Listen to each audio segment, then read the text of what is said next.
Alan is one of the finest storytellers I know. So I would like to ask you, Alan, to share with us, please, one of the stories that you and Brian used to share as Boet and Swa on the stage with your wonderfully popular and rightly so stage show.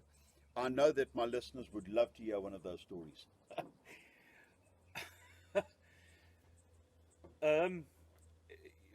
One has to be quite selective, because the one thing about it, that these old storytellers were never vulgar about anything, but there was a lot of innuendo. But I think, one of my favorite stories, and I was a witness to this, in the late 80s.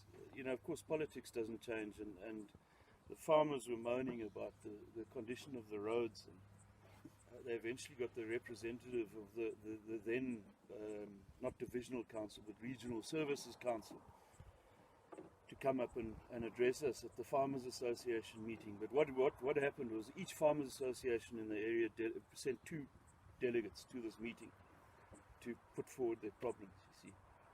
And as it was on the stage, there was our MP and there were flowers, and it was an affair. And so the introductions were made, and the meeting started, and each Farmers Association was allowed to stand up and state their case, but you just had a minute or two, you see. So the first one stands up and he says, it's always very formal, "Mr. Chairman, through you. Our roads are beggared, Mr. Chairman. Young, the dust from the trucks that go past my sheep, I can't let them eat in the camps next to the road, because within months they slate already, but their teeth are wearing out on the dust on the grass." And everybody nods their heads, and so it goes on, and each bloke stands up.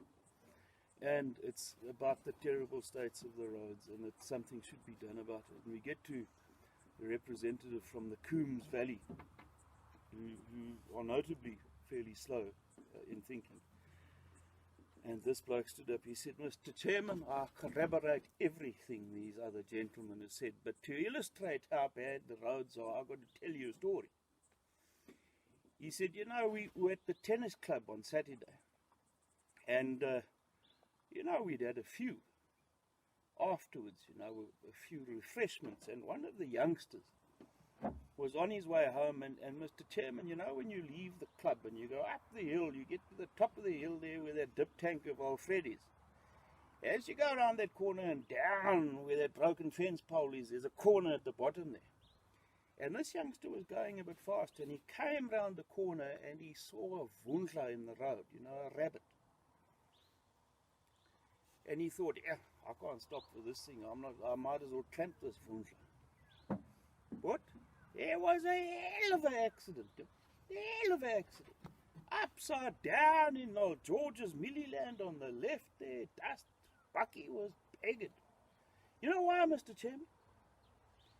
It wasn't a vundla in the road, it was a donkey sleeping in a pothole.